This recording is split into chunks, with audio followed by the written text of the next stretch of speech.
जय हिंद और जोहार दोस्तों। विधानसभा का चुनाव सामने आ रहा है और झारखंड में जो कोई भी 18 साल से ऊपर के होंगे उसके मन में एक ना एक बार यह सवाल जरूर आया होगा कि इस बार के विधानसभा चुनाव में हम कैसे एक बेहतर प्रत्याशी का चुनाव करें और हम किसे वोट करें।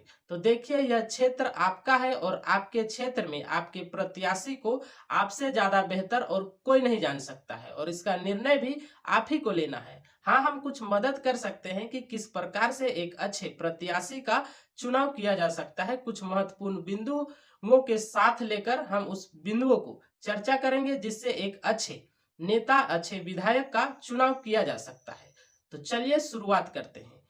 Think like a neutral mood, मतलब किसी के पक्षपात में होकर ना सोचे। जो कोई भी चाहते हैं कि हम एक अच्छे कैंडिडेट का चुनाव करें तो इसके लिए क्या होगा कि आप किसी भी पक्षपात में ना होकर वोट करें। अगर आप किसी के पक्षपात में होकर वोट करते हैं तो यह संभावनाएं हैं कि आप एक अच्छे नेता को चुनने में चूक कर जाएंगे। वहीं अगर आप न्यूट्रल होकर पार्टियों को और उनके नेताओं को समझेंगे, जानेंगे, तो यह संभावनाएं हैं कि आप एक बढ़िया कैंडिडेट का चुनाव कर सकते हैं।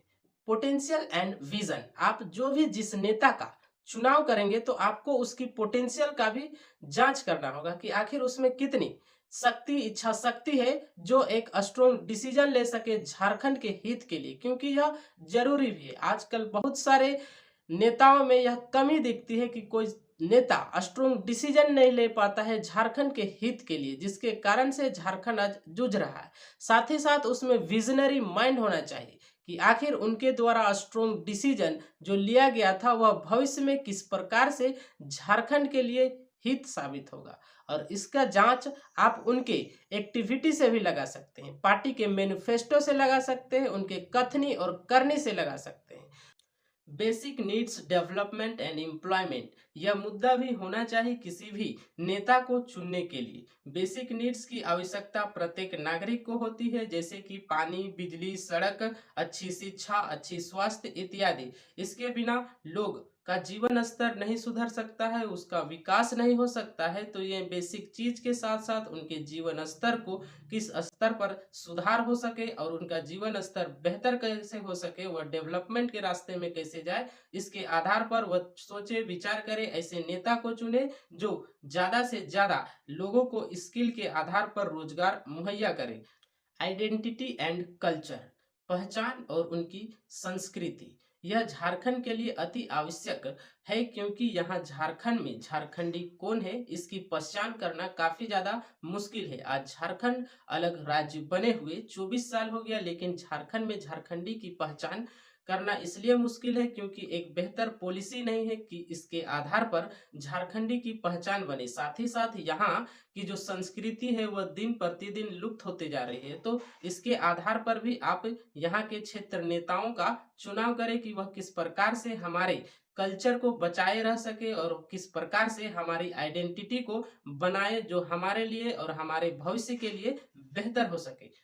आस्क क्वेश्चन, यह एक इम्पोर्टेंट टॉपिक है। अगर झारखंड के लोगों को आज तक उनकी पहचान नहीं मिल पाई है तो यह भी एक बड़ा कारण है कि वह सरकार में बैठी नेताओं से और विपक्ष में बैठी नेताओं से कभी क्वेश्चन क्रॉस क्वेश्चन नहीं की कि अगर हम उनको वोट देते हैं तो वह हमारे लिए कौन से बेहतर पॉलिसी लाए जो हमारे भविष्य और हमारे लिए बेहतर हो सके। अगर यह क्वेश्चन शुरू से पूछा जाता, जब से अलग झारखंड राज्य हुआ, तो हमें यह लगता है कि आज झारखंड में झारखंडी पहचान के लिए इस तरह से संघर्ष नहीं करना पड़ता। और यही वजह है कि आज झारखंड करप्टेड हो गया है। यहाँ के नेता और यहाँ के सरकारी कर्मचारी यहाँ के लोगों को मूर्ख बना बनाकर यहाँ झारखंड को लूटते आ रहे हैं और आगे भी लूटेंगे अगर उनसे क्वेश्चन नहीं पूछा जाएगा। तो वह हर बार इल्जाम पक्ष वाला रहेगा तो विपक्ष में, और विपक्ष वाला रहता है तो पक्ष में लगाकर अपने आप को बचा लेते हैं। उससे कभी सही तरह से